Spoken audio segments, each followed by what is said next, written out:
Hello, my name is Ricardo, and this is my Week 1 Senior Project Update video. What I've been doing for the past week since we did the game design document is research, purely research pretty much. I've been watching a lot of videos on animating and pixel art in specific.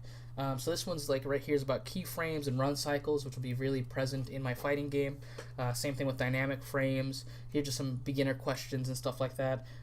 Really looking into the design of a fighting game character, what it takes for them to be impactful, to them to to seem powerful on screen and to be eye-catching and things like that.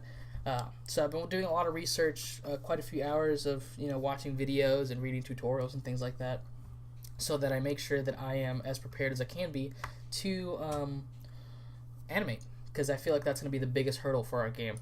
Another thing that I found here is it's a sprite resource center where it just has sprites from tons of different games, and I can just use these sprites for kind of reference to see if I want to like emulate a certain type of style or anything like that. Then I have all these sprites for referencing. See, like here's all the Celebi sprite, Venusaur, all this other fun stuff. There's also this forum for tutorials and things like that. This will allow me to be able to, again, just learn more, make sure that I can do the things that I want to do in my game, since that is the thing that I'm worried about the most. I bought this program recently. It's about $15. It looks very simple to use. It seems to get the point across as to what I want to do. It'll be my main tool when I'm animating things, and then I'll be exporting those into whatever software I'll be using, whether it's like Unity or whatever development engine I want to use, which I still haven't decided on, but I'll be looking into very soon to make sure that by next week I have that decided, whether it's going to be Unreal or Unity or another one. But this will be what I'll be using for the animation and everything like that. Again, just due to animation, I bought this book, and I'll be reading up through this as well to help me out.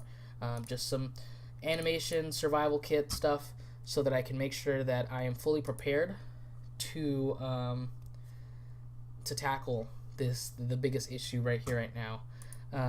I've been looking at these as well. I think this guy is really good at what he does in making these tutorials on pixel art through using pixel art.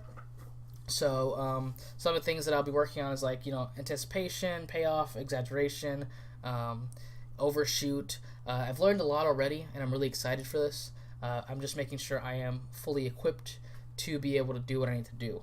So I've compiled all these together, and I've been working on character art this week as well. I want to make sure that our characters are done and made, because without those I won't even be able to start making sprites. Here are some sample renditions of some of the characters that might be in the game. This is the second player character that'll be in the game, or really there'll be two selectable characters. I didn't draw these myself. These were I was talking to my roommate Darius Hicks, so I'm going to thank him very much for handing me his rendition of the character from what I described and everything. I'm still working on my renditions. He's a lot faster than me. Also skilled, so these will help me a lot in trying to come up with what I want to do. But by next week I should have the characters down. I should know what engine we're going to be developing in. So characters, engine, and we'll actually start doing some of the animating and stuff like that. But that's pretty much it. I will see you guys next week.